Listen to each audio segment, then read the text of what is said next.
Hello. Do you like stories? Do you like stories like Alice in Wonderland? I hope you do, because today we're going to be exploring the Alice in Wonderland story and the characters within it in our Well Balanced Kids yoga class. So grab yourself a mat and come and join in.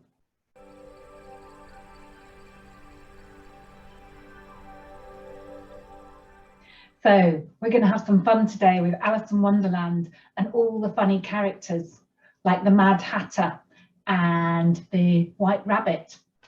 But first, we've got to get ourselves moving and warm ourselves up. So while you're thinking of your favourite Alice in Wonderland character, is it the Queen of Hearts or the Cheshire Cat with the big grin? Or maybe that funny old Mad Hatter who always likes to make those fancy, wonderful teas that we can see here. While you're thinking about that, let's warm up and get our bodies all nice and relaxed for our Mad Hatter Alice in Wonderland poses. Okay, so if you've got a mat, come to the end of it. And if you've not got a mat, imagine where your mat might be and come to the end of it and face it head on with your hips wide apart. Now, if you've seen my videos before, you know I start most videos off with a sun salutation. So you may know this really well by now. But even if you do, try not to go too quickly. Just take your time, because that will really help stretch those muscles and give you a good little workout. Okay, so let's start with prayer position to say thank you for the day and the sunshine, for us helping us be alive and be here practicing yoga. Feet hip width apart and in two parallel lines. And you might want to just go up and down on your toes to stretch out those legs and feet a little bit.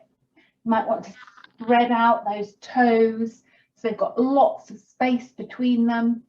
And then let's roll the shoulders back in nice big circles, as if you're drawing circles with your elbows.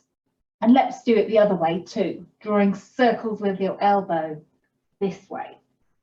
And then reach up tall. Imagine that you've got that big beach ball in your hands and you've got them wide and high and someone's pulling your hands up to reach the ceiling.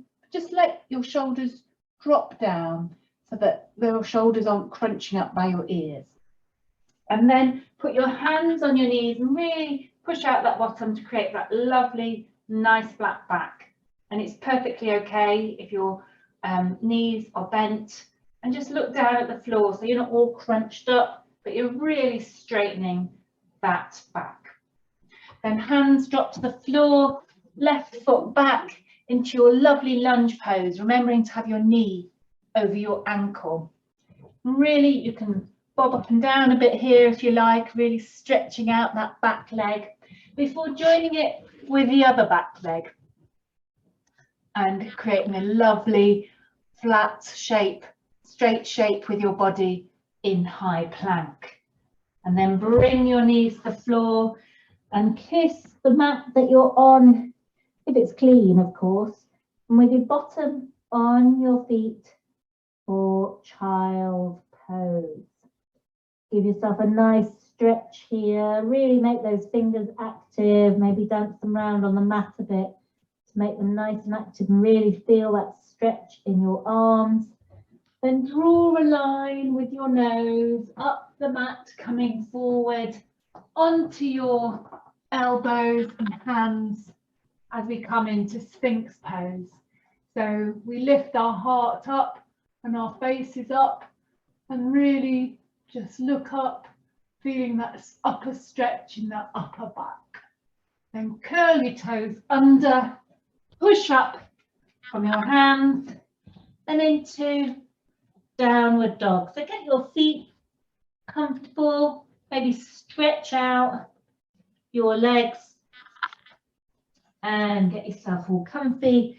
Push back, push that bottom as high as you can.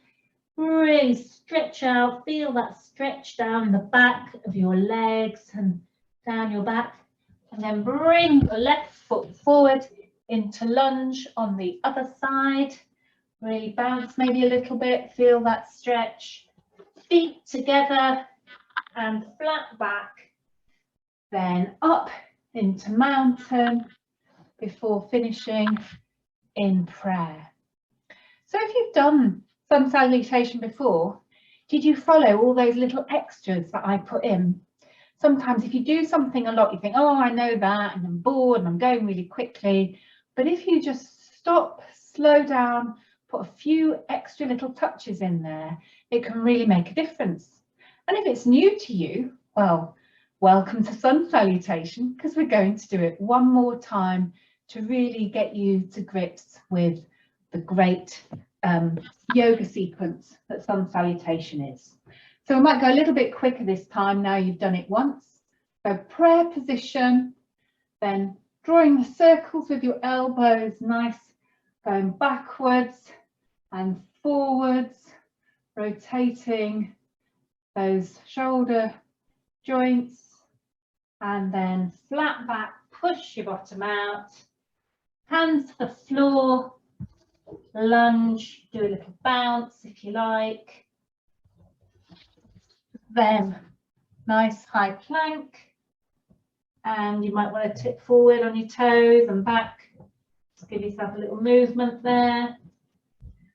Knees down into child pose, really stretch forward with those hands. Maybe have your hands on their fingertips so you've got nice active strong arms stretching.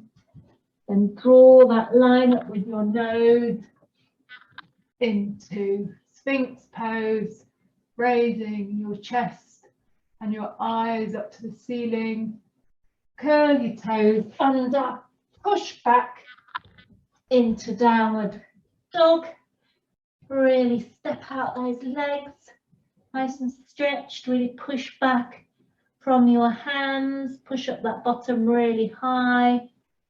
Then left foot forward into lunge, another little bounce, feet together into forward bend, flat back, and then hands up high, stretching up, and finish with prayer. Oh, now I hope you're a bit warmer now that you've done that, because we're going into Alice in Wonderland's world. Hope you're ready. Hope you know the story. And even if you don't know the story, maybe you'd like to find out a bit about it. I won't tell you the ending, but first thing she does is she goes down a hole and finds herself in a totally different world. And when she's in that world, she finds a little bottle, and on the bottle it says, "Drink me." Now, you should never drink liquids that you don't know what they are. So Alice is a little bit silly because she was like, oh, it says drink me, so I will. So she drinks the potion. Oh no, what happens? Hands up tall. She shrinks. Oh no, shrinking so small. I told you should never drink anything that you don't know what it is. Oh, and as she turns into a tiny little girl and wanders around, she meets the white rabbit. So the white rabbit is this one here. And he's always checking his watch and going, oh, I'll be late, I'll be late. And he thinks he's going to be late to the Mad Hatter's tea party, which I don't think it matters if you turn up late to the Mad Hatter's tea party, because he's kind of a bit of a funny old crazy guy. Anyway, before we get to the Mad Hatter's tea party, we'll go into rabbit pose. So in this pose, just look and watch me do it first and then do it, because when you're in the pose, you don't want to be turning your heads looking at a screen. You need to keep your head completely still. So you just kneel up with your feet flat and straight out behind you, and then lean forward until your head just drops onto the floor. You don't want to be putting any weight on your legs really, and on your head rather. And then stretch your hands down to your feet. So you're curling up like so with your bottom in the air. Just have a look through your knees and just let your shoulders and everything fall. Imagine being that white rabbit, always worried about being late. and then very slowly come back up. Okay, so you try it now and pause the video and do your white rabbit. Next, as Alice wanders around, she meets a big cat, a big Cheshire cat. This is a very strange cat because the cat can talk and can smile. And it's got the most strange smile that smiles and then he disappears. He goes invisible. But the last thing to leave is his big, enormous smile. So let's be the Cheshire cat. So to get into cat pose, we go into table pose first of all, where we have a flat back and our hands are underneath our shoulders and our knees are underneath our hips. And then we're just going to drop down our bellies and look up in happy cat. And then raise our backs and look through our legs in angry cat. So happy cat, big Cheshire cat grin. And then maybe you'd like to do a cat hiss in angry cat. Let's just do it one more time. Big Cheshire cat grin and a hiss. Did you enjoy being the Cheshire cat?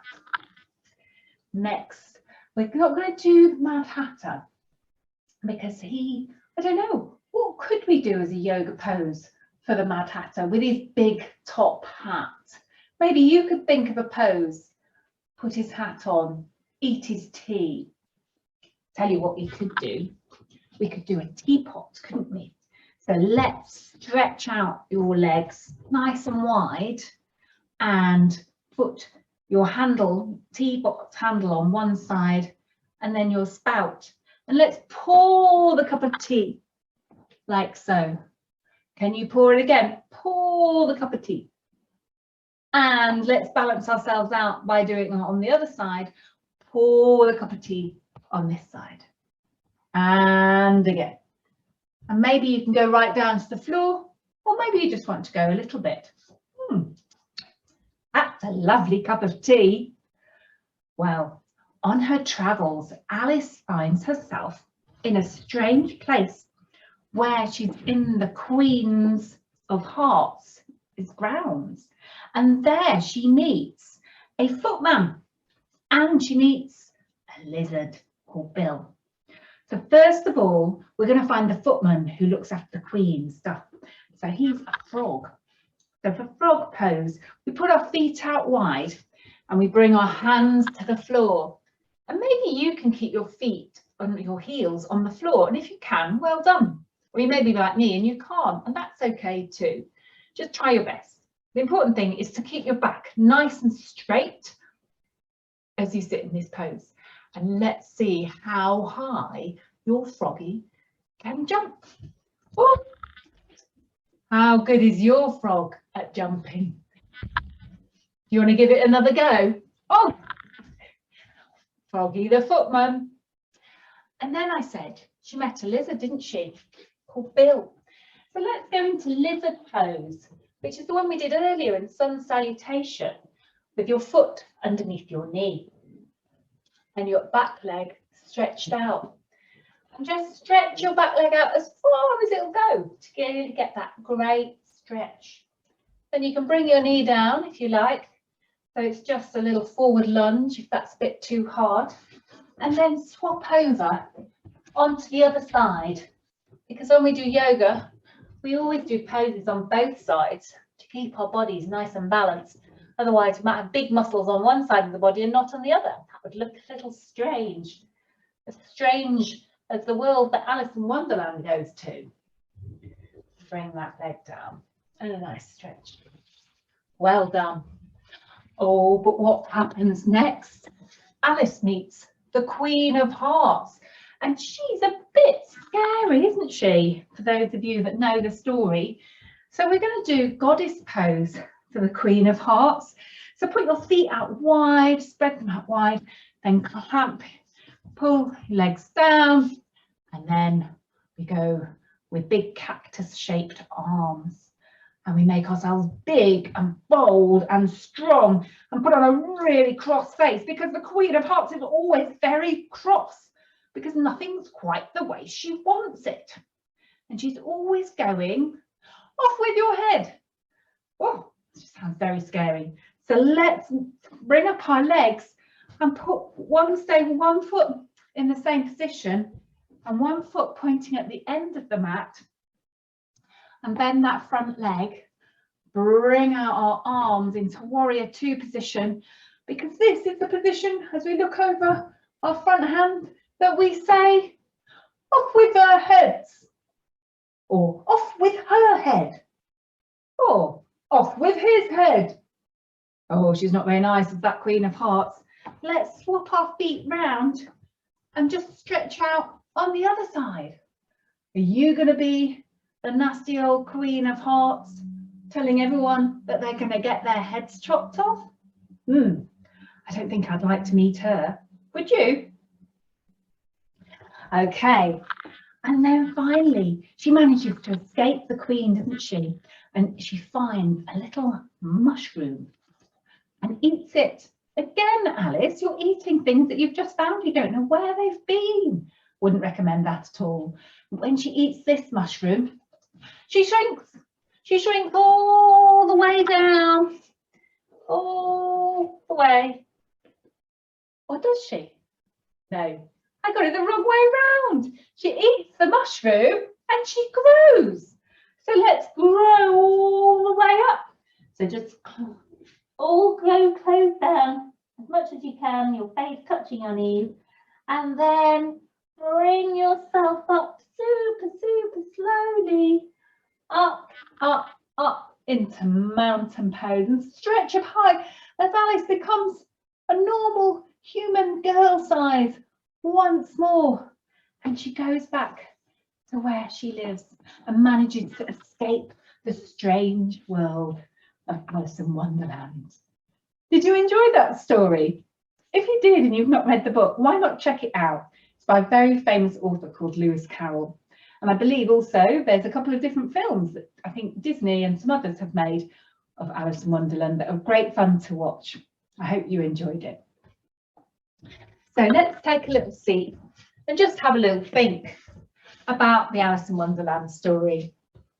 Alice made some good choices and some bad choices when she went to Wonderland, didn't she? She chose to drink potion that she had no idea what it would do to her. And that was a bit of a bad choice, because then she was super tiny and she was all meeting some nice people, but some really scary people. So there's also good choices that she made with some of the friends she made who helped her out. And so that gives us the opportunity to think about how the bad and good choices we make can really affect how things turn out for us. So I'd like you to have a think and think about, what good choice have you made lately? Was it being kind to someone, or looking after yourself, or eating good food, or doing some exercise? Those will all have good consequences for you. And perhaps you've made some bad choices lately too. Maybe you were mean to a friend and they got upset with you, or you did something that made your parents angry and then you got told off and it didn't feel very nice. So we have the power to make bad choices and good choices, and that can really affect how we feel. So maybe in future, have a think about which choices are good for you that will lead you to leading a happier life. So what we're going to do for our breathing exercise is petal breathing today. In petal breathing, we imagine that our hands are flowers. And as we breathe in, we close the petals. And as we breathe out, we open the petals. So as you breathe in through your nose and close your petals. And as you breathe out through your mouth and open your petals. Breathe in as if you're smelling flowers. Breathe out as if you're blowing the candles out on your birthday cake. Let's do it a few more times. Breathe in, breathe out. Breathe in and breathe out. That's a really good little exercise to do if you're struggling to get to sleep. By focusing on your breathing and just thinking about breathing in and breathing out, you soon get so bored you quickly drift off. So why don't you give it a try next time you're struggling? So now it's the time for relaxation, our savasana, at the end of every yoga session. So get yourself a blanket or a cushion or a jumper, whatever will make you feel cozy and warm, and lie yourself down, ideally on your back so that all your muscles can rest. Because if you lie on your stomach, your neck can hurt and your neck muscles get used. If you lie on your side, you're only relaxing one side. Are you comfortable now? If you feel comfortable enough, close your eyes and let's begin. So today, I want you to imagine that you've drunk a potion that's made you small and tiny, just like Alice. And you feel perfectly safe because you're in a place where you know you can't get hurt. And as you wander around in this tiny magical world with you as a tiny magical person, you see things in a whole new way. Maybe you walk through the grass and the blades of grass are bigger than you, and a raindrop will make you completely soaking wet. Maybe you find a cake and the icing, you can roll in it like snow. Or maybe you go somewhere where there is a creature like a cat who's friendly to you and lets you climb upon its back and lets you ride as it wanders around a garden.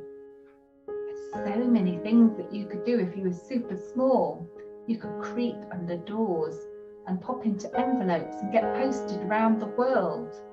Where would you go? And what would you do if you were tiny? I'm going to leave you for 30 seconds to imagine being as small as Alice was when she drank the potion in Wonderland. And imagine where you can go whenever you like. Starting now.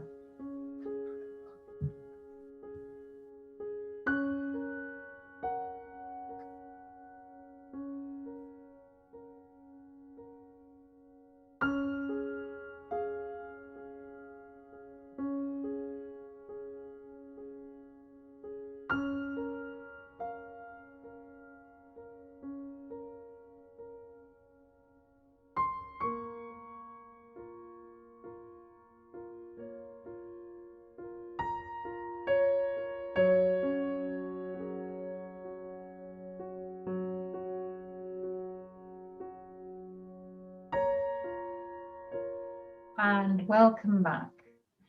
Take your time, sit up slowly and bring your hands together in Namaste. We always say Namaste, we always say thank you. Thank you for practicing, thank you for me for teaching, thanks to the world for giving us life and being here. The goodness in me sees the goodness in all of you. Hope you have a great day and I'll see you next time. Bye-bye.